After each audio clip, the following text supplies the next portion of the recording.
આજના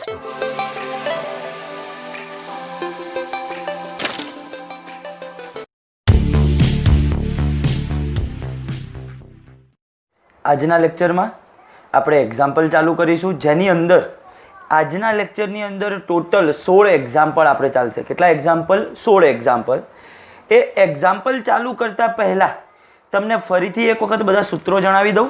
આપણે છેલ્લે જે સૂત્રો શીખ્યા હતા એ બધા જ બાયો સાવરના નિયમ 3 સૂત્રો: μ0/4π I dl સદિશ cross r cap upon r square.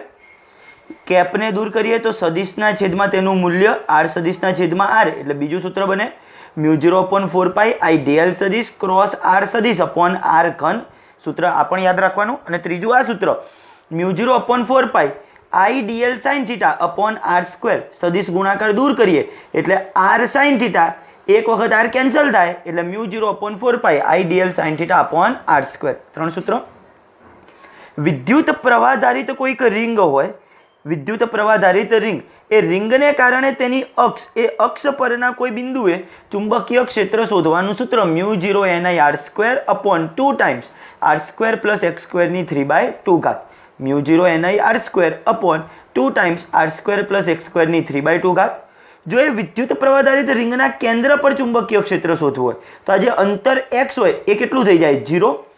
x 0 લઈ લઉં, આ પદને 0 લઉં એટલે હવે આ પદ છે જ નહીં તો આ 2 ઘાત ઉડી જાય એટલે r ની 3 ઘાત, એમાંથી r સ્ક્વેર ઉડી જાય એટલે નીચે એક વખત r વધશે એટલે સૂત્ર કયું બનશે? μ0 ni upon 2r. μ0 ni upon 2r. વિદ્યુત પ્રવાહધારિત રિંગના કેન્દ્ર પર ચુંબકીય ક્ષેત્ર શોધવાનું સૂત્ર μ0 ni અપોન 2r. ત્યારબાદ કેન્દ્ર અને અક્ષ પરના બિંદુએ ચુંબકીય ક્ષેત્રનો ગુણોત્તર b કેન્દ્ર અપોન b અક્ષ. સૂત્ર થશે 1 plus x square upon r સ્ક્વેરની 3/2 ઘાત.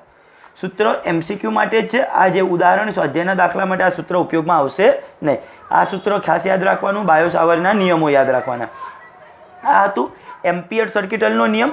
એમ્પિયર સર્કિટલનો નિયમ ઇન્ટિગ્રેશન ઓફ b સદિશ ડોટ dl સદિશ બરાબર μ0 I, જ્યાં I એટલે શું હતો તો કે લૂપ વડે ઘેરાતો કુલ પ્રવાહ. જો કોઈ લૂપ વિચાર્યો હોય તો તેના વડે ઘેરાતો કુલ પ્રવાહ. b એ શું હતું? જેટલા પણ વિદ્યુત પ્રવાહ હાજર હોય, જો કોઈ કદાચ લૂપની બહાર હાજર હોય વિદ્યુત પ્રવાહ, તો આ બધા જ વિદ્યુત પ્રવાહને કારણે ઉદ્ભવતું ચુંબકીય ક્ષેત્ર. ઇન્ટિગ્રેશન ઓફ b સદિશ ડોટ dl સદિશ બરાબર μ0 I. હવે પછીના બધા જ સૂત્ર ખાસ યાદ રાખવાના છે. આ શું છે? વિદ્યુત પ્રવાહધારિત તાર, કોઈ પણ પ્રવાહધારિત તાર આપ્યો હોય, એ તારથી r જેટલા લંબ અંતરે, યાદ રાખજો લંબ અંતર, વિદ્યુત પ્રવાહધારિત તારથી r જેટલા લંબ અંતરે ચુંબકીય ક્ષેત્ર શોધવાનું સૂત્ર μ0 I upon 2πr. μ0 I upon 2πr. રિંગના કેન્દ્ર ઉપર μ0 ni અપોન 2r, ખાલી μ0 ni અપોન 2r. આની અંદર μ0 I અપોન 2πr. વિદ્યુત પ્રવાહધારિત તાર, એ તારથી r જેટલા લંબ અંતરે ચુંબકીય ક્ષેત્ર શોધવાનું સૂત્ર μ0 I અપોન 2πr. સોલેનોઇડ અને ટોરોઇડ બંને માટે તેના અંદરના વિસ્તારમાં ચુંબકીય ક્ષેત્ર શોધવાનું સૂત્ર, સોલેનોઇડ અને ટોરોઇડ બંને માટે અંદરના વિસ્તારમાં ચુંબકીય ક્ષેત્ર શોધવાનું સૂત્ર μ0 ni, જ્યાં સ્મોલ n એટલે શું છે? એકમ લંબાઈ દીઠ આંટાની સંખ્યા. એકમ લંબાઈ દીઠ આંટાની સંખ્યા. સોલેનોઇડ માટે શું થાય? Capital N upon L. Toroid માટે શું થાય? Capital N upon 2πr. Toroid એ વર્તુળાકાર સ્વરૂપ છે એટલે અહીંયા આગળ શું થશે? તેનો પરિઘ. કમ્પ્લીટ ખબર પડશે. કુલ આંટા છે અહીંયા કેપિટલ N એટલે. ત્યારબાદ જો કોઈ બે પ્રવાહધારિત સુરેખ તાર હોય, પ્રવાહધારિત બે સુરેખ તાર કે બે વચ્ચેનું, ધારો કે બંનેમાંથી વહેતો પ્રવાહ I1 અને I2 છે, બે વચ્ચેનું અંતર d છે, બે વચ્ચેનું અંતર d છે અને આ તારની લંબાઈ L છે. તારની લંબાઈ કેટલી છે? L.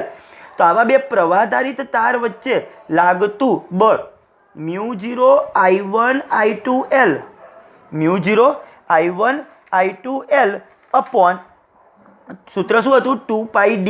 μ0 I1 I2 L upon 2πd. Complete યાદ રહેશે. પ્રવાહધારિત તાર કે જેની લંબાઈ L હોય અને બે વચ્ચેનું લંબ અંતર કેટલું હોય? d હોય, એવા બે પ્રવાહધારિત તાર વચ્ચે લાગતા ચુંબકીય બળનું સૂત્ર F બરાબર μ0 I1 I2 L upon 2πd. જો એકમ લંબાઈ દીઠ બળ કીધું હોય તો L ને છેદમાં લાવી દેવાનું, એટલે આપણે સ્મોલ f લખતા હતા. કેપિટલ F અપોન L બરાબર μ0 I1 I2 અપોન 2πd. લંબ અંતર ને ડી વડે ધ્યાનમાં લીધું છે. ફાઇનલ અહીંયા સુધી. ત્યારબાદ જો કોઈ પ્રવાહધારિત તાર ચુંબકીય ક્ષેત્રમાં રહેલો હોય, પ્રવાહધારિત તાર એને ચુંબકીય ક્ષેત્રમાં રાખવામાં આવે ત્યારે તેના ઉપર લાગતા ચુંબકીય બળનું સૂત્ર F સદિશ બરાબર IL સદિશ ક્રોસ B સદિશ, IL સદિશ ક્રોસ B સદિશ, એમ્પિયરનું સૂત્ર. વિદ્યુત પ્રવાહધારિત તાર એને ચુંબકીય ક્ષેત્રમાં રાખતા તેના ઉપર લાગતા બળનું સૂત્ર છે. આગળ આપણે પ્રવાહધારિત તારને કારણે R જેટલા લંબ અંતરે ચુંબકીય ક્ષેત્ર શોધવાનું સૂત્ર તારવ્યું. આ ચુંબકીય ક્ષેત્ર શોધવાનું સૂત્ર છે. આ ચુંબકીય બળનું સૂત્ર છે કે પ્રવાહધારિત તારને જો પહેલેથી બીજા કોઈ ચુંબકીય ક્ષેત્રમાં રાખેલો હોય તો તેના ઉપર લાગતું ચુંબકીય બળ IL સદિશ ક્રોસ B સદિશ બરાબર BIL સાઇન થીટા. કમ્પ્લીટ. એ જ રીતે જો કોઈ વિદ્યુત ભારિત કણ ચુંબકીય ક્ષેત્રમાં લંબ રૂપે v વેગથી દાખલ થાય એ વખતે એના ઉપર લાગતા ચુંબકીય બળનું સૂત્ર, વિદ્યુત ભારિત કણ ચુંબકીય ક્ષેત્રમાં લંબ રૂપે v વેગથી દાખલ થાય એ વખતે એના ઉપર લાગતા બળનું સૂત્ર QV સદિશ ક્રોસ B સદિશ બરાબર BQV સાઇન થીટા. કમ્પ્લીટ. બીજું, આ બળને કારણે એ કેવા માર્ગે ગતિ કરે છે? વર્તુળાકાર માર્ગે. વર્તુળાકાર માર્ગે ગતિ કરતો હોય તો જરૂરી કેન્દ્રગામી બળ એને કોણ પૂરું પાડશે? આ ચુંબકીય બળ. એને આધારે સૂત્ર થાય mv²/r. કેન્દ્રગામી બળ mv²/r બરાબર BQV. એક વખત v કેન્સલ, r ઉપર જશે, BQ છેદમાં આવશે તો r નું સૂત્ર બનશે r બરાબર mv/bq. mv/bq. કમ્પ્લીટ ખબર પડશે. વિદ્યુત ભારિત કણ ચુંબકીય ક્ષેત્રમાં v વેગથી લંબ રૂપે દાખલ થાય ત્યારે લાગતા ચુંબકીય બળનું સૂત્ર F સદિશ બરાબર QV સદિશ ક્રોસ B સદિશ બરાબર BQV સાઇન થીટા. આ બળને કારણે એ વિદ્યુત ભારિત કણ વર્તુળાકાર માર્ગે ગતિ કરશે. વર્તુળાકાર માર્ગે જો કોઈ ગતિ કરતું હોય તો કેન્દ્રગામી બળ મળતું હોય કોણ પૂરું પાડશે? આ ચુંબકીય બળ. માટે કેન્દ્રગામી બળ બરાબર ચુંબકીય બળ mv²/r બરાબર BQV. એક વખત v કેન્સલ, r અહીંયા BQ નીચે તો r નું સૂત્ર બનશે mv/bq. v બરાબર r ઓમેગા લખી શકાય ચાક ગતિને આધારે. આપણે લાસ્ટ લેક્ચરમાં કીધું છે r ઉડી જાય. જો ઓમેગાને કરતા બનાવું તો BQ ઉપર m નીચે તો ઓમેગાનું સૂત્ર બને BQ/m. ઓમેગા બરાબર 2πf પણ કહેવાય પાછું. તો f નું સૂત્ર કેવું? તો 2π અહીંયા ભાગાકારમાં તો f નું સૂત્ર બનશે BQ/2πm. આવૃત્તિ અને આવર્તકાળ પાછા વ્યસ્ત તો t બરાબર 2πm/bq. ફાઇનલ. દરેક જણાએ ખાલી એક જ સૂત્ર યાદ રાખવાનું, r બરાબર mv/bq. અથવા તો એ પણ યાદ ન રહે તો કેન્દ્રગામી બળ બરાબર ચુંબકીય બળ. બધા જ સૂત્રો તારવી શકાય વિથિન સેકન્ડોમાં. કમ્પ્લીટ અહીંયા સુધી. હવે તમે જોશો તો 7-8 સેકન્ડ થઈ ગઈ છે, 8 મિનિટ થઈ ગઈ છે. તેમ છતાં આજે 16 એક્ઝામ્પલ પૂરા થશે. બધા જ MCQ જેવા એક્ઝામ્પલ છે, સમજતા જઈએ ફટાફટ. હવે ચાલો, એક્ઝામ્પલ નંબર 1. 200 ગ્રામ દળનો m બરાબર 200 ગ્રામ, એને જો કિલોની અંદર કન્વર્ટ કરું તો 200 ગુણ્યા 10⁻³ kg. 200 ગ્રામ દળનો 1.5 મીટર લંબાઈનો L બરાબર 1.5 મીટર લંબાઈનો એક સીધો તાર 2 એમ્પિયર વિદ્યુત પ્રવાહ ધરાવે છે. I બરાબર 2 એમ્પિયર. કમ્પ્લીટ લખતા જઈશું બધી વસ્તુ. તેને સમક્ષિતિજ અને સમાન ચુંબકીય ક્ષેત્ર બીમાં હવામાં લટકતો રાખેલ છે. ટૂંકમાં શું કર્યું છે? તમે આ પેનને વિચારી લો કે અહીંયાથી એક દોરી વડે લટકાવી, ઉપરથી ક્યાંક દોરી બાંધી દીધી છે, લટકાવી. અહીંયા આગળ ક્યાંક બધે ચુંબકીય ક્ષેત્ર છે પેનની આજુબાજુના વિસ્તારમાં, અને એમાં આ તારને આ રીતે આમ હવામાં લટકતો રાખેલો છે. ચુંબકીય ક્ષેત્રનું મૂલ્ય કેટલું હશે? જો એ હવામાં આમ લટકતો હોય તાર, નીચે તરફ કયું બળ લાગતું હોય? વજન બળ mg. વજન બળ mg. તેમ છતાં આ પ્રવાહધારિત તાર ચુંબકીય ક્ષેત્રમાં રહેલો છે તો એના ઉપર જે ચુંબકીય બળ લાગતું હશે, હવે વિદ્યુત પ્રવાહધારિત એક તાર છે, આ વિદ્યુત પ્રવાહધારિત તાર છે, તો એ તાર સંતુલનમાં રહેલો હોય. ક્યારે સંતુલનમાં રહેલો હોય? જ્યારે એના ઉપર લાગતું વજન બળ અને એના ઉપર લાગતું ચુંબકીય બળ બંને કેવા મૂલ્યના હશે? સમાન મૂલ્યના. તો અહીંયા આગળ લખીશું સળિયાની સંતુલન અવસ્થામાં, સળિયાની સંતુલન અવસ્થા માટે વજન બળ બરાબર ચુંબકીય બળ. વજન બળનું સૂત્ર mg. ચુંબકીય બળ F બરાબર BIL સાઇન થીટા. વિદ્યુત પ્રવાહધારિત તાર હોય તો BIL સાઇન થીટા. અહીંયા આગળ આપણને એવું કીધું સમક્ષિતિજ અને સમાન ચુંબકીય ક્ષેત્ર. સમક્ષિતિજનો મતલબ ચુંબકીય ક્ષેત્ર આ દિશાનું છે, સળિયો પણ આમ જ છે. તો પ્રવાહધારિત તાર IL સદિશ અને B સદિશ વચ્ચેનો ખૂણો 0, BIL sin થીટાને આધારે તમે કરશો તો BIL આ રીતનું થશે. mg બરાબર BIL.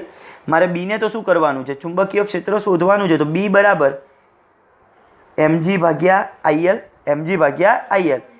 m ની કિંમત 200 × 10 - 3 g ની કિંમત 9.8, પ્રવાહની કિંમત 2, L લંબાઈ 1.5. 2 ભાગ ચલાવશો તો 100 થશે. 100 એટલે 10 ની +2 ઘાત, +2 અને -3 એટલે 10 ની -1 ઘાત આવી, 10 ની -1 ઘાત આવી. હવે 9.8 ભાગ્યા 1.5 કરશો એટલે તમારો જવાબ આવશે 6.5 ની નજીક, ગુણ્યા 10 ની -1 ઘાત, -1 ઘાત આગળ લઈ જઈએ તો 0.65 ટેસ્લા. ફાઇનલ ખબર પડશે. ફરીથી એક વખત, દળ આપેલું છે, લંબાઈ આપેલી છે, પ્રવાહ આપેલો છે. આપણને એવું કીધું છે કે સળિયો, જે પણ આ સળિયો હતો એ ચુંબકીય ક્ષેત્રમાં કેવો રહે છે, સમક્ષિતિજ અને સમાન ચુંબકીય ક્ષેત્રમાં હવામાં લટકતો રહે છે. હવામાં આમને આમ લટકતો રહે એનો મતલબ શું થયો, એની સંતુલન અવસ્થા થઈ. સંતુલન અવસ્થા ક્યારે હોય, એના ઉપર લાગતું વજન બળ અને એના ઉપર લાગતું ચુંબકીય બળ બંને સમાન મૂલ્યના હોય ત્યારે. સરખાવશો, બીને કરતા બનાવો એટલે તમને જવાબ મળશે. ફાઇનલ દરેક વિદ્યાર્થીને ખબર પડે. ચલો બીજો એક્ઝામ્પલ.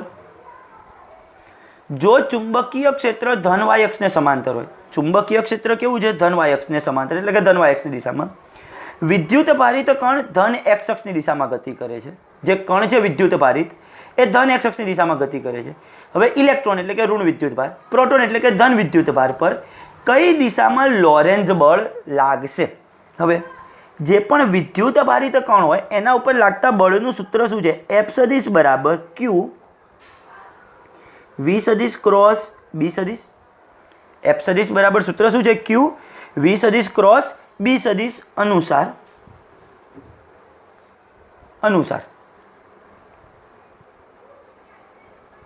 ઇલેક્ટ્રોન માટે.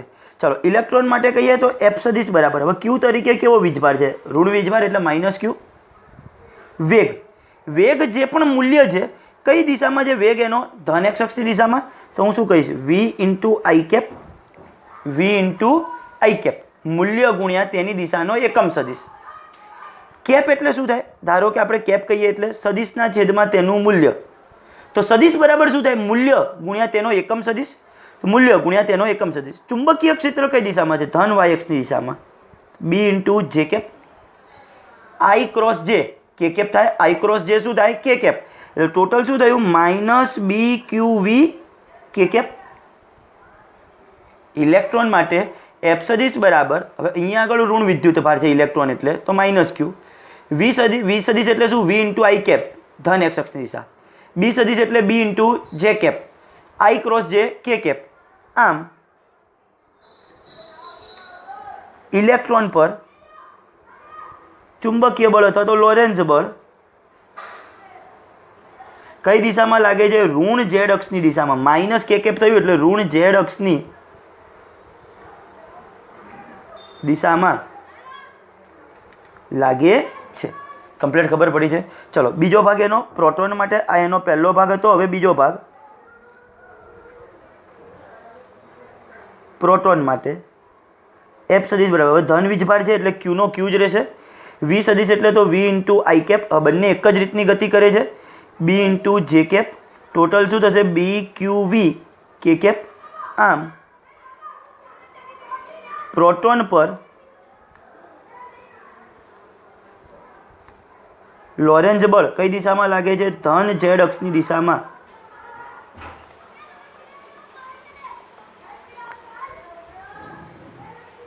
લાગે છે. દરેક વિદ્યાર્થીને કમ્પ્લીટ ખબર પડી છે. વિદ્યુત ભારિત કણની ગતિ આપી છે, કંઈક વેગથી ગતિ કરે છે, બરોબર છે. તો એ કન્ડિશનની અંદર આપણે સૂત્ર F સદિશ બરાબર Q V સદિશ ક્રોસ B સદિશ અનુસાર આ સૂત્ર લાગે. હવે ઘણા વિદ્યાર્થીઓ સાહેબ લોરેન્ઝ બળનું સૂત્ર તો કંઈક અલગ હતું, F સદિશ બરાબર Q કૌંસમાં E સદિશ વત્તા V સદિશ ક્રોસ B સદિશ એવું સૂત્ર હતું. તમે એની જ એ થિયરીની નીચેના મુદ્દા બધા વાંચજો, લોરેન્ઝ બળની નીચે બધા મુદ્દા લખ્યા છે ટૂંકમાં. પછી તો શું થવાનું હતો, વિદ્યુત ક્ષેત્ર સાથે જે ઓલું હતું એનો જવાબ સરવાળો થવાનો હતો. આ એક કે કેપ હશે તો જ આ કે કેપનો સરવાળો થશે. ટૂંકમાં આ સૂત્રને આધારે પણ ગણી શકાય. ફાઇનલ ખબર પડશે. ચલો ત્યારબાદ એક્ઝામ્પલ નંબર 3 જોઈએ. થોડો એક લાંબો એક્ઝામ્પલ છે. શું આપ્યું છે? 6 ગુણ્યા 10 - 4 ટેસ્લા જેટલા ચુંબકીય ક્ષેત્ર, એટલે ચુંબકીય ક્ષેત્રનું મૂલ્ય આપ્યું છે 6 ગુણ્યા 10 - 4 ટેસ્લા. લંબ રૂપે આટલા મીટર પ્રતિ સેકન્ડની ઝડપથી ગતિ કરતા ઇલેક્ટ્રોન. હવે એનો આ શું આપી છે? ઝડપ, વેગ આપ્યો છે v બરાબર 3 ગુણ્યા 10 મીટર પ્રતિ સેકન્ડ. એ જે ઇલેક્ટ્રોન છે, ઇલેક્ટ્રોનનું દ્રવ્યમાન આપ્યું છે m બરાબર 9 ગુણ્યા 10 - 31 kg. એનો વિદ્યુત ભાર q બરાબર 1.6 ગુણ્યા 10 - 19 કુલમ. q બરાબર એના ગતિમાર્ગની ત્રિજ્યા કેટલી? ગતિમાર્ગની ત્રિજ્યા એટલે r શોધવાનો. પરિભ્રમણની આવૃત્તિ, આવૃત્તિ એટલે f શોધવાનો. અને તેની ઉર્જા કિલો ઇલેક્ટ્રોન વોલ્ટમાં શોધો. એની શું શોધવાની છે? ઉર્જા. ઉર્જાને આપણે E વડે દર્શાવીશું. બરોબર છે. ચુંબકીય ક્ષેત્ર B, વેગ, દ્રવ્યમાન ઇલેક્ટ્રોનનું m, એનો વિદ્યુત ભાર q, ગતિમાર્ગની ત્રિજ્યા. હવે સૌથી પહેલું ગતિમાર્ગની ત્રિજ્યાનું સૂત્ર શું છે? r બરાબર, આપણે એક સૂત્ર યાદ રાખવાનું કીધું, r બરાબર mv ભાગ્યા bq. r બરાબર mv ભાગ્યા bq. ચલો કિંમત મૂકો. m ની કિંમત 9 ગુણ્યા 10 - 31 વેગની કિંમત 3 ગુણ્યા 10 ચુંબકીય ક્ષેત્ર B ની કિંમત 6 ગુણ્યા 10 - 4 અને ત્યારબાદ વિદ્યુત ભાર q 1.6 ગુણ્યા 10 - 19. ફાઇનલ. દરેક વિદ્યાર્થીને ખ્યાલ આવશે કઈ રીતના થયું આ બધો ભાગ. હવે તમે ઘાતોનું સાદુરૂપ આપશો. ચલો કઈ રીતના? આ -4 અને -19 કેટલી થશે ટોટલ? -23. -23 ઉપર જશે તો +23. 23 અને આ 7, 23 અને આ 7 ટોટલ કેટલી થઈ? 30. 30 અને આ -31 ટોટલ કેટલી થશે? 10 - 1. આ તો 10 - 1 થઈ. હવે બાકી તો 9 તરી 27. 27 ભાગ્યા 6 કરો, હજી ભાગ્યા 1.6 કરશો એટલે તમારો જવાબ આવશે 2.8. તો 2.8 ગુણ્યા 10 - 1. આને જો આપણે મીટરની અંદર દર્શાવવું હોય તો પણ દર્શાવી શકાય. તો આ જ રીતનો એક જવાબ થયો મીટર. જો આ હું પોઈન્ટને આ બાજુ લઈ જાઉં અથવા તો પોઈન્ટને આ બાજુ લાવી દઉં તો જવાબ થશે 0.28 મીટર. કમ્પ્લીટ ખબર પડશે દરેક વિદ્યાર્થીને કઈ રીતના થયું. આ શું મળી આપણને? ગતિમાર્ગની ત્રિજ્યા. હવે બીજા નંબરમાં શું શોધવાનું કીધું હતું? આવૃત્તિ. હવે આવૃત્તિનું સૂત્ર જો યાદ હોય તો ઓકે. સૂત્ર શું છે? bq/2πm. કઈ રીતના? નથી યાદ, ચલો ગોખેલું નથી. v બરાબર શું મૂકીશું? પહેલા તો r ઓમેગા. અહીંયા v ની જગ્યાએ r ઓમેગા મૂકો. r ઉડી ગયા. ઓમેગાને અહીંયા રહેવા દો તો bq ઉપર m નીચે. તો ઓમેગા બરાબર સૂત્ર કયું થયું? bq ભાગ્યા m. bq ભાગ્યા m. હવે ઓમેગા બરાબર પાછું 2πf, એમાંથી 2π પણ નીચે આવશે એટલે bq ભાગ્યા 2πm. જવાબ શું થશે? આવૃત્તિનું સૂત્ર bq ભાગ્યા 2πm. અહીંયા લખીશું આવૃત્તિ f બરાબર bq ભાગ્યા 2πm. સૂત્ર જ યાદ રાખવાનું હતું. હવે હું આ બાજુથી જોઈને લખું છું ખાલી મૂલ્યો. b ની કિંમત હતી 6 ગુણ્યા 10 - 4. વિદ્યુત ભાર 1.6 ગુણ્યા 10 - 19. 2 પાઈની કિંમત 3.14 અને ઇલેક્ટ્રોનનું દળ 9 ગુણ્યા 10 - 31. બરોબર છે. આ બધી જ વસ્તુનું તમે સાદુરૂપ આપશો. -1. પહેલાં તો ઉપર આ કેટલી થઈ? -23. -23. જો આ 10 - 31 ઉપર જાય તો 10 + 31 થશે. 10 કેટલી થશે? પ્લસ આ ઉપર જશે. 31 ઉપર જાય, 31 માંથી 23 જશે એટલે 10 કેટલી ઘાત વધશે? 8. 10 8. અને સાથે તમે આ બધાનો જો ભાગાકાર કરશો, બધાનો શું કરશો? ભાગાકાર કરશો તો તમારો જવાબ આવતો હશે 0.17. 0.17 આ તમારો શું આવતો હશે? જવાબ આવતો હશે. તમે એ બધાને હવે કન્વર્ટ કરો તો છેલ્લે શું થશે? 0.2 અંક આ બાજુ લઈ જાઓ તો ઘાત ઘટશે એટલે કેટલી થશે? 17 ગુણ્યા 10 6 હર્ટ્ઝ. 17 ગુણ્યા 10 6 હર્ટ્ઝ. 10 6 એટલે 10 મેગાહર્ટ્ઝ કહેવાય. તો 17 મેગાહર્ટ્ઝ. આ શું થઈ ગયો? આવૃત્તિનો જવાબ. ખાલી તમારે સાદુરૂપ આપવાનું છે. એક વખત સાદુરૂપ આપશો કેલ્સીથી એટલે ખ્યાલ આવી જશે. હવે એના પછી ભાગમાં શું કીધું હતું? તેની ઉર્જા શોધો. તેની ઉર્જા કયા એકમમાં? કિલો ઇલેક્ટ્રોન વોલ્ટમાં. કઈ રીતના? હવે એનો વેગ આપેલો છે. તો હવે ઇલેક્ટ્રોન જો ગતિ કરતો હોય તો એની ઉર્જા E એટલે શું થઈ? તેની ગતિ ઉર્જા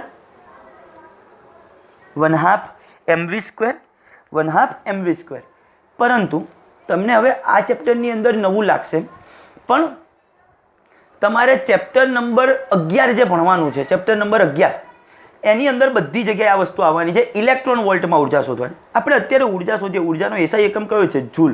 તો એનો મતલબ હું આમાં કિંમત મૂકીશ, દળ કિલોગ્રામમાં મૂકું, વેગ મીટર પ્રતિ સેકન્ડમાં મૂકું, તો જે ઉર્જાનો એકમ લખાય એ જૂલ લખાય. પણ જો મારે ઇલેક્ટ્રોન વોલ્ટમાં ફેરવવું હોય, ઇલેક્ટ્રોન વોલ્ટમાં, તો શું કરવું પડે? હું આને ઇલેક્ટ્રોન વડે ભાગું, ઇલેક્ટ્રોનના વિદ્યુત ભાર વડે, તો જૂલનો એકમ શેમાં ફેરવાઈ જાય? ઇલેક્ટ્રોન વોલ્ટમાં. યાદ રાખવાનું છે. 11મા ચેપ્ટરના બધા જ એક્ઝામ્પલમાં આવવાનું છે, બધા જ એક્ઝામ્પલ. કદાચ ચેપ્ટરની અંદર 40 એક્ઝામ્પલ હશે તો 40માંથી 30 એક્ઝામ્પલમાં એને ઇલેક્ટ્રોન વોલ્ટમાં કન્વર્ટ કરવાવાળો ભાગ આવશે. બરોબર છે? આવશે એટલે હું ફરીથી યાદ કરાવીશ ત્યારે. અત્યારે યાદ રાખો, ઉર્જા તમે દળને કિલોગ્રામમાં મૂકો, વેગ મીટર પ્રતિ સેકન્ડમાં મૂકો, એને આધારે તમારો જે એસઆઈ એકમ આવે ઉર્જાનો, એસઆઈ એકમ જૂલ આવે.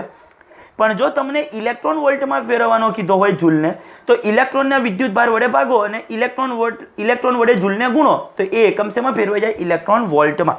ચલો હવે કિંમત મૂકીશું. આ 1/2 એમની કિંમત 9 × 10⁻31 kg. હવે વેગનો વર્ગ કરવાનો છે પાછો અહીંયા આગળ. હવે વેગ આપેલો હતો 3 × 10⁷, એનો વર્ગ કરીશ તો 9 × 10⁻14, 9 × 10⁻14, અને છેદમાં ઇલેક્ટ્રોનનો વિદ્યુત ભાર 1.6 × 10⁻19. આ બે અહીંયા ભાગાકારમાં જ છે. બરોબર છે? તમે ટોટલ અને જે એકમ આવતો હશે ઇલેક્ટ્રોન વોલ્ટમાં જ આવશે. હવે કેમ? ઇલેક્ટ્રોનના વિદ્યુત ભાર વડે ભાગી દીધું છે આપણે. હવે આ -19 ઉપર જશે તો +19, 19 અને 14 થશે 33, 33માંથી આ 31 જાય તો 10ની કેટલી ઘાત વધશે? 2 ઘાત, 10ની 2 ઘાત ઇલેક્ટ્રોન વોલ્ટ. 9 9 81, 81 ભાગ્યા 2 કરો અને ભાગ્યા 1.6 કરો એટલે તમારો જવાબ આવતો હશે 25, 25 × 10ની 2 ઘાત. હવે બીજી વસ્તુ, તમને શેમાં પાછું માંગ્યું છે? કિલો ઇલેક્ટ્રોન વોલ્ટમાં, કિલો ઇલેક્ટ્રોન વોલ્ટ. તો હવે આ તો ઇલેક્ટ્રોન વોલ્ટમાં આવ્યું, પાછું હજી એને કિલોમાં તો ફેરવવાનું બાકી રહ્યું. કિલો એટલે અહીંયા 10ની કેટલી ઘાત જોઈશે? 3 ઘાત. સંખ્યાને નાની કરું તો 1 ઘાત વધી જાય, એટલે 2.5 × 10ની 3 ઘાત ઇલેક્ટ્રોન વોલ્ટ. ટોટલ શું થશે? 2.5 કિલો ઇલેક્ટ્રોન વોલ્ટ. આ શું થઈ ગઈ? ઉર્જા. કયા એકમમાં? કિલો ઇલેક્ટ્રોન વોલ્ટમાં. ફરીથી એક્ઝામ્પલ, શરૂઆતમાં તો બધા મૂલ્યો જ આપ્યા છે, ચુંબકીય ક્ષેત્ર, વેગ, દળ ઇલેક્ટ્રોનનું અને તેનો વિદ્યુત ભાર. આપણને સૌથી પહેલાં એના ગતિમાર્ગની ત્રિજ્યા, તો ગતિમાર્ગની ત્રિજ્યાનું સૂત્ર R = mv/bq, એ સૂત્ર. ત્યારબાદ આવૃત્તિ, આવૃત્તિનું સૂત્ર F = bq/2πm, bq/2πm. આ બે દાખલા તો સાવ સહેલા હતા. જે હતું ઉર્જામાં આ ઇલેક્ટ્રોન વોલ્ટનું ફેરવવાનું, ઉર્જા એટલે તેના વેગને આધારે તેની ગતિ ઉર્જા જ થાય 1/2 mv². ઇલેક્ટ્રોન વોલ્ટમાં ફેરવવું હોય તો એને E વડે ભાગો એટલે અહીંયા એકમ જૂલમાંથી શેમાં ફેરવાઈ જશે? ઇલેક્ટ્રોન વોલ્ટમાં. ત્યારબાદ કિલોમાં ફેરવવા માટે 10⁻³ ઘાતના સ્વરૂપમાં જવાબ લાવવો પડે. કમ્પ્લીટ અહીંયા સુધી. ચલો એક્ઝામ્પલ નંબર 4. એક સાયક્લોટ્રોન. હવે આપણે સાયક્લોટ્રોન સાધન શીખ્યા નથી, ઉપકરણ છે સાયક્લોટ્રોન. શેના માટે વપરાય છે? તો કે ઇલેક્ટ્રોનને પ્રવેગિત કરવા માટે. ઇલેક્ટ્રોનને પ્રવેગિત કરવા માટે. પ્રવેગિત કરવું એટલે જે તે સેકન્ડે એના વેગમાં સતત વધારો ને વધારો જ કરતા જવો. આ સેકન્ડે વેગ 10 મીટર પ્રતિ સેકન્ડ હોય તો પછી 50 મીટર પ્રતિ સેકન્ડ, 100 મીટર પ્રતિ સેકન્ડ, 150 મીટર પ્રતિ સેકન્ડ, એ રીતે વેગમાં પ્રતિ સેકન્ડ વધારો જ કરતો જવો, એને પ્રવેગિત કર્યું કહેવાય. સાયક્લોટ્રોન એ ઇલેક્ટ્રોનને પ્રવેગિત કરવા માટે વપરાય છે. આવશે, હજી ભણવાનું બાકી છે. અત્યારે ઇઝી છે એટલે મેં ખાલી લઈ લીધું છે આની અંદર. બરોબર છે? અત્યારે તમને અહીંયા એક્ઝામ્પલ સમજાવી દઈશ એમ. એક સાયક્લોટ્રોનની દોલન આવૃત્તિ 10 મેગાહર્ટ્ઝ છે. હવે આવૃત્તિ આપી છે F = 10 મેગાહર્ટ્ઝ. મેગાને દૂર કરું તો 10⁶, અને સાથે આ 10 એટલે ટોટલ કેટલી થઈ ગઈ? 10⁷ હર્ટ્ઝ. મેગા એટલે 10⁶, અને આ 10 એટલે ટોટલ કેટલી થઈ ગઈ? 10⁷ હર્ટ્ઝ. પ્રોટોન્સને પ્રવેગિત કરવા માટે, પ્રોટોન્સને પ્રવેગિત કરવા માટે કેટલું ચુંબકીય ક્ષેત્ર જરૂરી છે? એટલે B શોધવાનું છે આપણે. જો ડીઝની ત્રિજ્યા, હવે ડીઝ શું છે? સાયક્લોટ્રોન ઉપકરણમાં 2 ડી આકારની 2 પ્લેટ હોય છે. બરોબર છે? ડી આકાર, એક આ બાજુનો ડી અને એક આ બાજુનો ડી. સાધન શીખીશું એટલે ખબર પડશે. અત્યારે કશું એને વિચારો નહીં, ખાલી ત્રિજ્યા શબ્દને ધ્યાનમાં લો. ત્રિજ્યા કેટલી છે? R = 60 centimetre. મીટરમાં કન્વર્ટ કરો તો 10⁻2 ઘાત, અથવા તો 2 અંક આગળ પોઈન્ટ લાવી દો તો શું લખાય? એને 0.6 લખી શકાય. બરોબર છે? તમે જે રીતે લખો એ તમારે ચાલે. આપણે લખીશું 60 × 10⁻2 મીટર. તો આ પ્રવેગક વડે ઉત્પન્ન થયેલા પ્રોટોનની કિરણાવલીની ગતિ ઉર્જા પણ કેટલી હશે? ગતિ ઉર્જા કે પણ મારે શું કરવાની છે? શોધવાની છે. ગતિ ઉર્જાને કે વડે દર્શાવાય, કે બરાબર 1/2 mv². બરોબર છે? ફાઇનલ દરેક વિદ્યાર્થીને ખ્યાલ આવ્યો છે અહીંયા સુધી કઈ રીતના થયું? ચલો હવે સૌથી પહેલાં તો મારે બી શોધવાનો છે. કઈ રીતના? મને આવૃત્તિ આપેલી છે. આવૃત્તિનું સૂત્ર F બરાબર હમણાં જ ઉપર આપણે સૂત્ર લખ્યું હતું BQ ભાગ્યા 2πm. BQ ભાગ્યા 2πm. મારે આવૃત્તિ આપેલી છે, મારે બી શોધવાનો છે. તો બી ને કરતા બનાવીશ તો શું થાય? 2πmf ભાગ્યા Q. 2πmf ભાગ્યા Q. તો ડાયરેક્ટ જ એ સૂત્ર ખાલી ઉપયોગમાં લેવાનું છે. F બરાબર BQ ભાગ્યા 2πm માટે બી બરાબર બી ને કરતા બનાવું તો સૂત્ર શું થશે? 2πmf ભાગ્યા Q. આ Q ભાગાકારમાં ગયા, 2πm ઉપર ગુણાકારમાં. ફાઇનલ ખબર પડશે. આવૃત્તિ આપેલી છે, એના ઉપરથી ચુંબકીય ક્ષેત્ર શોધવાનું છે. પહેલો દાખલો તો અહીંયા સુધી જ છે, ખાલી આટલો જ. આ રકમ જ અલગ છે. અહીંયા સુધીનો કે કેટલું ચુંબકીય ક્ષેત્ર જરૂરી છે તો બસ આના જ ઉપરથી શોધવાનું છે કે F બરાબર BQ ભાગ્યા 2πm. બી ને કરતા બનાવું તો 2πmf ભાગ્યા Q. ચલો દરેકની કિંમત મૂકો. 2 પાઈની કિંમત 3.14. હવે એમ અહીંયા એમ તરીકે ઇલેક્ટ્રોનનું દળ નથી લેવાનું. 9 × 10⁻31. અહીંયા આગળ પ્રોટોનને પ્રવેગિત કરવા માટે આ સાયક્લોટ્રોનને વાપરેલું છે. તો પ્રોટોનનું દળ કેટલું છે? 1.67 × 10⁻27 kg. દરેક વિદ્યાર્થીને યાદ હોવું જોઈએ. પહેલા ચેપ્ટરમાં પણ આવ્યું હતું. પ્રોટોનનું દળ કેટલું છે? 1.67 × 10⁻27 kg. આવૃત્તિ F 10⁷. વિદ્યુત ભાર. હવે ઇલેક્ટ્રોન હોય કે પ્રોટોન હોય, વિદ્યુત ભાર તો એનો એ જ છે. 1.6 × 10⁻19. ફાઇનલ દરેક વિદ્યાર્થીને ખ્યાલ આવશે. હવે જો તમે આ બધાનું સાદુરૂપ આપશો, તમારો જવાબ આવશે 0.66 ટેસ્લા. ટોટલ જવાબ કેટલો આવશે? 0.66 ટેસ્લા. કેમ? -19 ઉપર જશે તો +19. 19 અને 7 26 માઇનસ હશે એટલે 10⁻1. 10⁻1. જો આનો ગુણાકાર કરી આનો ભાગાકાર કરશો એટલે 6.6 આવશે. પહેલા શું આવશે? 6.6 × 10⁻1. 6.6 × 10⁻1 ટેસ્લા. એ રીતનો જવાબ લખી દીધો હોય તોય ચાલે. એક ઘાતને ન રાખવી હોય અને આગળ લાવી દઈએ તો 0.66 ટેસ્લા. ફાઇનલ. હવે બીજા નંબરમાં શું શોધવાનું છે? હવે મને એની ગતિ માર્ગની ત્રિજ્યા આપી છે અને હવે ગતિ ઉર્જા શોધવાની છે. ચલો ગતિ ઉર્જાનું સૂત્ર K બરાબર 1/2 mv². 1/2 mv². હવે અહીંયા આગળ મારે શું કરવું પડશે? મારે અહીંયા આગળથી એક બીજા સૂત્રને લાવવું પડશે. કેમ? મને અહીંયા ક્યાંય વેગ નથી આપ્યો. મને હવે કઈ કઈ કિંમત આપી છે? બી અને આર આપ્યો છે અને એફ આપ્યો છે. બી આર અને એફ આપ્યો છે. તો મારે હવે આની અંદર શું કરવું પડશે? આ વીને દૂર કરવો પડશે. વીને શું કરવો પડશે? દૂર કરવો પડશે. ચલો કઈ રીતના થાય સમજાવું. ચલો કઈ રીતના આમાંથી વીને દૂર કરીશું હવે એ તમને સમજાવું. એમ પ્રોટોનનું દળ તો લઈ શકીશું, વેગને જ દૂર કરવાનો છે. મને ગતિ માર્ગની ત્રિજ્યા આપી છે તો આપણે ગતિ માર્ગની ત્રિજ્યાનું સૂત્ર જાણીએ છીએ. આર બરાબર સૂત્ર કયું છે? mv ભાગ્યા BQ. આર બરાબર mv ભાગ્યા BQ. એના ઉપરથી વીને કરતા બનાવું. વીને કરતા તો સૂત્ર શું થાય? BQR ભાગ્યા M. BQR ભાગ્યા M. એ સૂત્રને અહીંયા આગળ મૂકવાનું. આ 1/2 વીની જગ્યાએ BQR પણ એનો વર્ગ છે એટલે B² Q² R² ભાગ્યા M². અરે સોરી, આ 1/2 M 1/2 M અને V² ની જગ્યાએ શું લખ્યું? B² Q² R² ભાગ્યા M². એક વખત M ઉડી જશે. ટોટલ સૂત્ર કયું બનશે? B² Q² R² ભાગ્યા 2M. ફરીથી એક વખત સમજાવું. ગતિ માર્ગની ત્રિજ્યા આપી હતી, ગતિ ઉર્જા શોધવાની હતી. ગતિ ઉર્જાનું નોર્મલ સૂત્ર તો છે K બરાબર 1/2 mv². 1/2 અચળ વેલ્યુ M.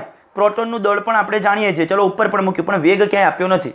મને ગતિ માર્ગની ત્રિજ્યા આપી છે તો ગતિ માર્ગની ત્રિજ્યાને ક્યાંકથી લાવવી પડશે. ગતિ માર્ગની ત્રિજ્યાનું સૂત્ર કયું હતું? R બરાબર mv ભાગ્યા BQ. R બરાબર mv ભાગ્યા BQ.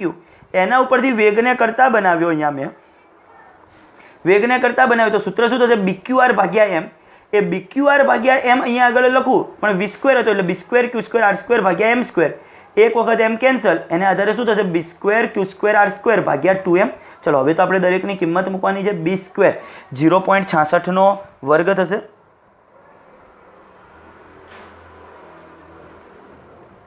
Q² એટલે 1.6 વર્ગ. 10⁻19 વર્ગ કેટલો થશે? 10⁻38. R² ત્રિજ્યાનો વર્ગ છે 60 ગુણ્યા 10 ની માઇનસ 2 ઘાત 60 નો વર્ગ, અથવા તો તમે ચલો આને આવું વિચારી શકો 6 ગુણ્યા 10 ની માઇનસ 1 ઘાત, 6 ગુણ્યા 10 ની માઇનસ 1 ઘાત, 6 નો વર્ગ 36, 10 ની માઇનસ 1 ઘાતનો વર્ગ પાછો 10 ની માઇનસ 2 ઘાત. કોઈ વિદ્યાર્થી એવું નહીં વિચારવાનું સાહેબે શું કર્યું છે, ન ખબર પડતી હોય તો અહીંયા 3600 લખવાના ને અહીંયા 10 ની માઇનસ 4 ઘાત લખવાના, જુદી જુદી રીતે સાદુરૂપ અપાશે. બરોબર છે, છેદમાં 2 એમ તરીકે તો પ્રોટોનનું દળ કેટલું છે 1.67 ગુણ્યા 10 ની માઇનસ 27 ઘાત kg. તમે ટોટલ સાદુરૂપ જ્યારે આપશો, ટોટલ સાદુરૂપ, ત્યારે તમને જવાબ મળશે 7.5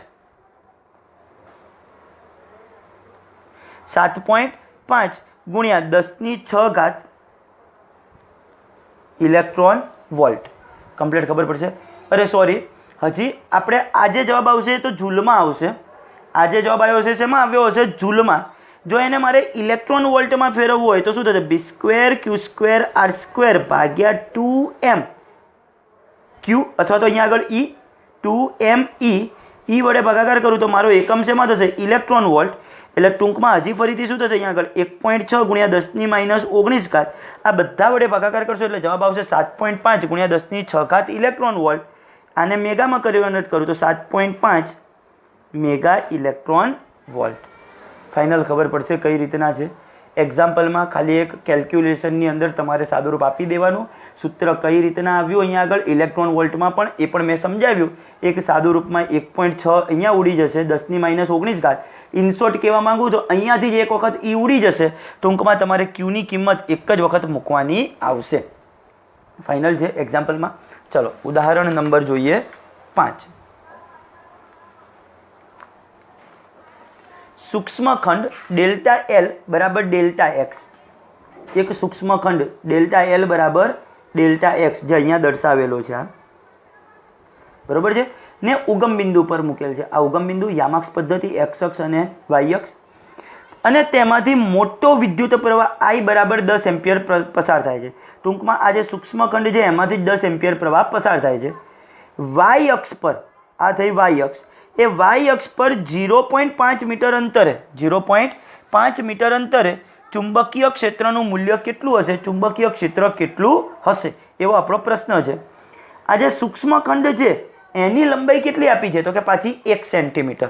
1 સેન્ટીમીટર એટલે 10 ની માઇનસ 2 ઘાત મીટર. ફાઇનલ ખબર પડી છે કઈ રીતના. ચાલો હવે અહીંયા કોઈ કે પ્રવાહખંડ, પ્રવાહખંડને કારણે કોઈ બિંદુએ ચુંબકીય ક્ષેત્ર શોધવું છે. પ્રવાહખંડ એને કારણે કોઈ બિંદુએ ચુંબકીય ક્ષેત્ર શોધવું છે. કયા સૂત્ર અનુસાર થશે, બાયો સાવરના નિયમ અનુસાર. બાયો સાવરના નિયમ અનુસાર એ જે પણ ચુંબકીય ક્ષેત્ર હશે ડીબી સદિશ, એ ડીબી સદિશ બરાબર શું થશે, μ0/4π I dl સદિશ ક્રોસ r સદિશ અપોન r ઘન. બાયો સાવરના નિયમ અનુસાર ડીબી સદિશ બરાબર μ0/4π I dl સદિશ ક્રોસ r સદિશ અપોન r ઘન. આ સૂત્ર એપ્લાય કર્યું. ચલો દરેકની કિંમત મૂકો. μ0, હવે μ0 ની કિંમત કેટલી છે, 4π ક્રોસ 10⁻⁻7 છેદમાં μ0 તરીકે પાછા 4π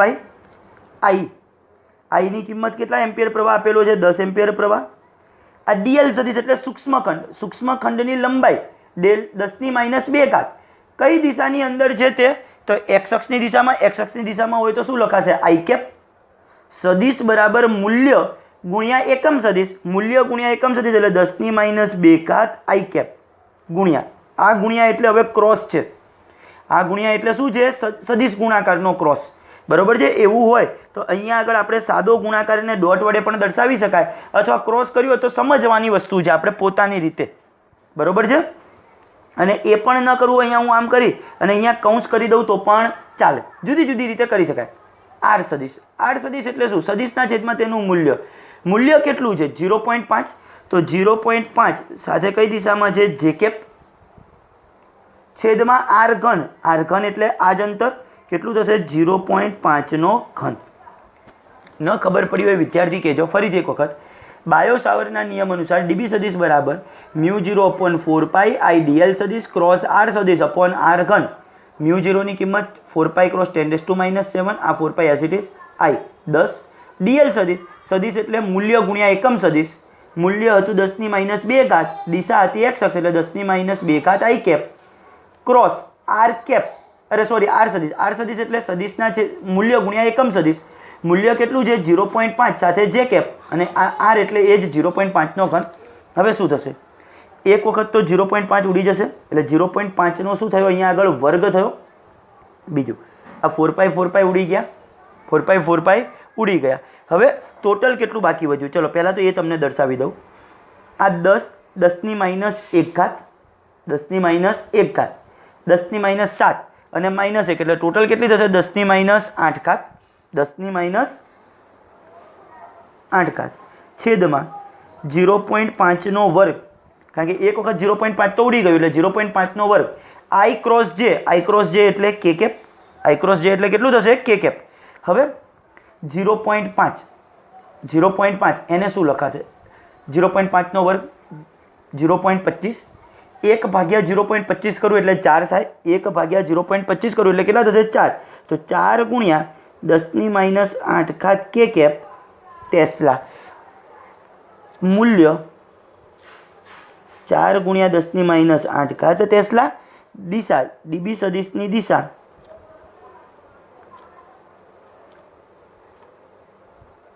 ધન ઝેડ અક્ષની દિશામાં છે. ફાઇનલ ખબર પડશે દરેક વિદ્યાર્થીને કઈ રીતના બાયો સાવરના નિયમ અનુસાર આ એક્ઝામ્પલ કરવો પડે. ત્યારબાદ ઉદાહરણ નંબર 7 જુઓ. 10 સેન્ટીમીટર ત્રિજ્યા ધરાવતું, મને ત્રિજ્યા આપી છે 10 સેન્ટીમીટર, આર બરાબર 10 સેન્ટીમીટર, મીટરમાં કન્વર્ટ કરું 10⁻2 ઘાત, 10⁻1 અને 10⁻2 ટોટલ થશે 10⁻1 ઘાત મીટર. ખૂબ પાસે રહેલા 100 આંટા ધરાવતું, એન કેપિટલ એન બરાબર 100 આંટા. એક ગૂંચળું ધ્યાનમાં લો, ટૂંકમાં એક વિદ્યુત પ્રવાહધારિત ગૂંચળું થશે જેમાંથી 1 એમ્પિયર પ્રવાહ પસાર થાય છે, આઈ બરાબર 1 એમ્પિયર. આ ગૂંચળાના કેન્દ્રમાં ચુંબકીય ક્ષેત્રનું મૂલ્ય મારે શોધવાનું શું છે, વિદ્યુત પ્રવાહધારિત ગૂંચળું રિંગ એના કેન્દ્ર પરનું ચુંબકીય ક્ષેત્ર. ચલો કેન્દ્ર પરના ચુંબકીય ક્ષેત્રનું સૂત્ર શું છે, બી કેન્દ્ર બરાબર μ0ni/2r, μ0ni/2r. ફાઇનલ ખબર પડશે, બસ ખાલી સૂત્ર કિંમત મૂકો, બસ આટલી જ જગ્યામાં જવાબ છે. આર 10 સેન્ટીમીટર, મીટરમાં કન્વર્ટ કર્યું 10⁻1, આંટા આપેલા છે 100, પસાર થતો પ્રવાહ 1 એમ્પિયર, કેન્દ્ર પરનું ચુંબકીય ક્ષેત્ર, બસ ખાલી ખબર પડી છે ગૂંચળું એટલે એક વિદ્યુત પ્રવાહધારિત રિંગ જ થઈ. એનું સૂત્ર આવડતું હોય છે μ0ni/2r, μ0ની કિંમત 4π × 10⁻⁻7, આંટાની સંખ્યા n 100, પ્રવાહ 1 એમ્પિયર, 2, આરની કિંમત 10⁻1 ઘાત, -1 ઉપર જશે એટલે હજી 10ની બીજી +1 ઘાત, 100 અને 10ની 1 ઘાત એટલે 10ની 3 ઘાત, 3 અને 10ની-4 એટલે 10ની-4 ઘાત, 10ની-4 ઘાત. 2 વડે ભાગ ચલાવીશ અહીંયા આગળ એટલે 2 ગુણ્યા 3.14 એટલે 6.28, ટોટલ જવાબ 6.28 ગુણ્યા 10ની-4 ઘાત ટેસ્લા. હવે કેટલીક વખત આ બધી જ વસ્તુઓ નીટની અંદર પણ આવા ઇઝી એમસીક્યુ પૂછાતા હોય છે. ગુજરાત બોર્ડના જે 50 એમસીક્યુ આપણે પૂછાવાના છે હવે, કે જે રિલેટેડ કોઈ એમસીક્યુ તમને બુકમાં નથી આપ્યા નવી એનસીઆરટીમાં, તો એ કયા પૂછાશે, તો કે આવા બધા પૂછાતા હોય છે. બરોબર છે, ખાસ ધ્યાન રાખવાનું. ચલો ઉદાહરણ નંબર 9 જોઈએ. એ પણ બસ આવો જ એક એમસીક્યુ ટાઈપનો જ એક્ઝામ્પલ છે, આટલી જગ્યામાં આવી જશે. 1 સેન્ટીમીટર ત્રિજ્યા, આર બરાબર 1 સેન્ટીમીટર, 1 સેન્ટીમીટર એટલે 10⁻2 ઘાત મીટર. 0.5 મીટર લંબાઈનો સોલેનોઇડ, એલ બરાબર 0.5 મીટર. ટોટલ આંટા કેટલા આપ્યા છે, કેપિટલ એન બરાબર 500 આંટા છે. 1 સેન્ટીમીટર ત્રિજ્યા અને આટલી લંબાઈ ધરાવતો એક સોલેનોઇડ, એ કેટલા આંટા ધરાવે છે, 500 આંટા ધરાવે છે. તેમાંથી 5 એમ્પિયર પ્રવાહ પસાર થાય છે, આઈ બરાબર 5 એમ્પિયર પ્રવાહ પસાર થાય છે. સોલેનોઇડની અંદર ચુંબકીય ક્ષેત્રનું મૂલ્ય શોધો. મારે બી શું કરવાનું છે, શોધવાનું છે. હવે સોલેનોઇડ માટે ચુંબકીય ક્ષેત્રનું સૂત્ર બી બરાબર μ0ni. જો એકમ લંબાઈ દીઠ આંટાની સંખ્યા આપી હોય તો એના કુલ આંટા અને એની લંબાઈ આપી હોય તો સૂત્ર કયું છે, μ0Ni/L. યાદ આવે છે સૂત્ર, મેં હજી શરૂઆતમાં જ એટલે જ સમજાવ્યા બધા ફરીથી. μ0Ni/L, ખાલી કિંમત મૂકવાની 4π × 10⁻7, કેપિટલ N 500, પ્રવાહ 5 એમ્પિયર, લંબાઈ એની 0.5 મીટર. ફાઇનલ દરેકને ખબર પડી જાય કઈ રીતના ટોટલ. હવે તમે સાદું રૂપ આપશો આનું ટોટલ સાદું રૂપ એટલે તમારો જવાબ મળશે તમને 6.28 ગુણ્યા 10⁻⁴ ટેસ્લા. સાદું રૂપ તમારે તમારી રીતે આપી દેવાનું છે. બરોબર છે. દરેક વિદ્યાર્થીને કમ્પ્લીટ ખબર પડશે કઈ રીતના મળ્યો આ જવાબ. 6.28 ગુણ્યા 10⁻⁴ ટેસ્લા એ તમારો જવાબ આવતો હશે. ફાઇનલ દરેકને. હવે ઉદાહરણ નંબર 6.28 ગુણ્યા 10⁻³ જવાબ આવતો હશે. બરોબર છે. કેટલો જવાબ આવશે? 6.28 ગુણ્યા 10⁻³. હવે ઉદાહરણ નંબર 10 સમજાવું શું છે. કોઈ સ્થળે પૃથ્વીના ચુંબકીય ક્ષેત્રનો સમક્ષિતિજ ઘટક, કોઈ એક સ્થળ પૃથ્વીના ચુંબકીય ક્ષેત્રના બે ઘટક હોય. આના પછીના ચેપ્ટરમાં ભણવાનું આવશે સમક્ષિતિજ ઘટક અને ઉર્ધ્વ ઘટક. સમક્ષિતિજ ઘટકને BH હોરિઝોન્ટલ, સમક્ષિતિજ લાઈન એટલે હોરિઝોન્ટલ લાઈન, એને આધારે BH વડે દર્શાવીશું. શિરોલંબ ઘટક, સમક્ષિતિજ અને બીજો શબ્દ આવશે શિરોલંબ ઘટક, શિરોલંબ લાઈન એટલે વર્ટિકલ લાઈન, BV વડે દર્શાવીશું. BH સમક્ષિતિજ ઘટક, BV વર્ટિકલ, બરોબર છે, શિરોલંબ ઘટક, એ રીતે દર્શાવીશું એને. એ પૃથ્વીના ચુંબકીય ક્ષેત્રનો જે સમક્ષિતિજ ઘટક છે BH, એનું મૂલ્ય આપ્યું છે 3 ગુણ્યા 10⁻⁵ ટેસ્લા. અને આ ક્ષેત્રની દિશા, એ જે ચુંબકીય ક્ષેત્ર છે એની દિશા ભૌગોલિક દક્ષિણથી ભૌગોલિક ઉત્તર તરફ છે. દક્ષિણથી ઉત્તર એનો મતલબ આમ છે, આમ સીધું નીચે દક્ષિણ અને ઉપર ઉત્તર, આમ તરફ ઉપર તરફ ચુંબકીય ક્ષેત્ર છે. એક લાંબો સીધો વાહક 1 એમ્પિયર જેટલો, I બરાબર 1 એમ્પિયર જેટલો સ્થાયી વિદ્યુત પ્રવાહ ધરાવે છે. એક તાર, લાંબો સીધો વાહક તાર 1 એમ્પિયર જેટલો પ્રવાહ ધરાવે છે. તેને સમક્ષિતિજ ટેબલ પર મૂકવામાં આવે છે. અત્યારે આ સમક્ષિતિજ ટેબલ જ છે, હું જેના ઉપર લખું છું એના ઉપર એ તારને આમ મૂકી દીધો. એનો મતલબ શું થયું? ચુંબકીય ક્ષેત્ર આમ છે, તાર આમ રહેલો છે નીચે. એને કયા સ્વરૂપે છે? લંબ સ્વરૂપે છે. તમે જોઈ શકો છો અત્યારે મારી પેન આમ છે ને આમ છે, તો અહીંયા આગળ આ ખૂણો 90 બન્યો. આ બે વચ્ચેનો ખૂણો કેટલો થયો? 90. ટેબલ પર મૂકવામાં આવે છે અને તેમાંથી પસાર થતા વિદ્યુત પ્રવાહની દિશા પૂર્વથી પશ્ચિમ તરફ હોય, પૂર્વથી પશ્ચિમ તરફ હોય અને બીજા ભાગમાં દક્ષિણથી ઉત્તર તરફ હોય, ત્યારે તેની એકમ લંબાઈ દીઠ તેના પર લાગતું બળ કેટલું હશે? હવે પહેલો ભાગ, પ્રવાહની દિશા પૂર્વથી પશ્ચિમ હોય ત્યારે, પ્રવાહની દિશા પૂર્વથી પશ્ચિમ હોય ત્યારે થીટા બરાબર કેટલું થશે? 90°. કેમ? તારની અંદર પ્રવાહ પૂર્વથી પશ્ચિમ, ઉપર ઉત્તર હોય, નીચે દક્ષિણ. તમે ભારતના નકશાને ધ્યાનમાં લો, ઉપર ઉત્તર, નીચે દક્ષિણ, આસામ બાજુ પૂર્વ અને આપણા ગુજરાત બાજુ પશ્ચિમ. બરોબર છે? ઉત્તર દક્ષિણ, પૂર્વ પશ્ચિમ, એ રીતની કન્ડિશન છે. પ્રવાહ પૂર્વથી પશ્ચિમ એટલે આમ છે. આપણા ચુંબકીય ક્ષેત્રની દિશા દક્ષિણથી ઉત્તર એટલે આમ નીચેથી ઉપર છે. તો બંને વચ્ચેનો ખૂણો કેટલો બન્યો? થીટા બરાબર 90. હવે એક વિદ્યુત પ્રવાહ ધારિત તાર એ ચુંબકીય ક્ષેત્રમાં રહેલો છે. રકમને આખી સમજો. આ વિદ્યુત પ્રવાહ ધારિત તાર એ ક્યાં રહેલો છે? ચુંબકીય ક્ષેત્રમાં. તો તેના ઉપર લાગતું બળ શોધવાનું છે. તો બળનું સૂત્ર શું થાય? F બરાબર BIL sin θ. F બરાબર F સદિશ કહું તો IL સદિશ ક્રોસ B સદિશ. જો મૂલ્યની વાત કરું તો F બરાબર BIL sin θ. મારે શોધવાનું છે એકમ લંબાઈ દીઠ બળ. કયું શોધવાનું છે? એકમ લંબાઈ દીઠ બળ. માટે એકમ લંબાઈ દીઠ બળ સ્મોલ f બરાબર F ભાગ્યા L. આ L અહીંયા છેદમાં આવી ગયો. બરાબર સૂત્ર શું થશે? BI sin θ. BI sin θ. કિંમત મૂકો. B ની કિંમત 3 ગુણ્યા 10⁻⁵. I ની કિંમત કેટલી છે? 1 એમ્પિયર. sin 90 ની કિંમત 1, એટલે ટોટલ બળનો જવાબ જ કેટલો આવશે? 3 ગુણ્યા 10⁻⁵ ન્યૂટન. તો એકમ લંબાઈ દીઠ બળ 3 ગુણ્યા 10⁻⁵ ન્યૂટન. પરફેક્ટ ખબર પડશે. ફરીથી એક વખત, ચુંબકીય ક્ષેત્રનું મૂલ્ય, પ્રવાહ ધારિત તાર, એમાંથી જે પ્રવાહ આપ્યો છે એ આપ્યો છે. પ્રવાહ આમાં લંબાઈ નથી આપી તારની. કેમ? આપણે બળ જ કેવું શોધવાનું છે? એકમ લંબાઈ દીઠ. એટલે L ને હંમેશા અહીંયા ભાગાકારમાં જ લાવી દેવાનો છે. પ્રવાહની દિશા પૂર્વથી પશ્ચિમ હોય ત્યારે થીટા બરાબર 90. F બરાબર સૂત્ર શું થશે? BIL sin θ. ટોટલ બળનું સૂત્ર એકમ લંબાઈ દીઠ શોધવાનું હોય તો આ એલ અહીંયા છેદમાં કમ્પ્લીટ. હવે પ્રવાહની દિશા દક્ષિણથી ઉત્તર હોય ત્યારે બીજો ભાગ, પ્રવાહની દિશા દક્ષિણથી ઉત્તર તરફ હોય ત્યારે થીટા બરાબર કેટલા થશે? 0°. કેમ? મારું ચુંબકીય ક્ષેત્ર દક્ષિણથી ઉત્તર, તારમાં જે પ્રવાહ પસાર થાય છે એ પણ દક્ષિણથી ઉત્તર, એનો મતલબ ટેબલ ઉપર રાખ્યો પણ એને આ રીતે લંબ રૂપે રાખ્યો છે ટેબલ ઉપર, તો થીટા બે વચ્ચેનો કેટલો થશે? 0. જો થીટા 0 તો સાઇન 0 થશે.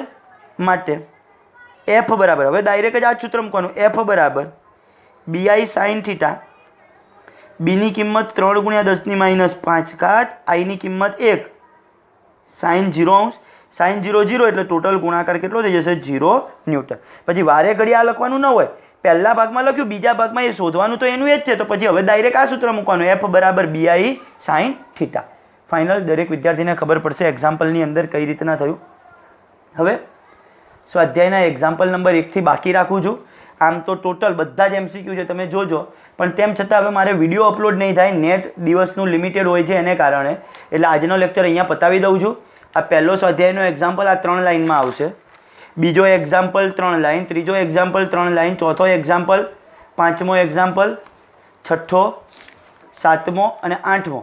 આમ જોવા જાવ તો બધા જ એક્ઝામ્પલ નાના નાના છે, MCQ ટાઈપ છે, પણ તેમ છતાં આજે અહીંયા રહેવા દઉં છું. આપણે હવે નેક્સ્ટ લેક્ચરની અંદર બીજા એક્ઝામ્પલ જોઈશું. ફાઇનલ.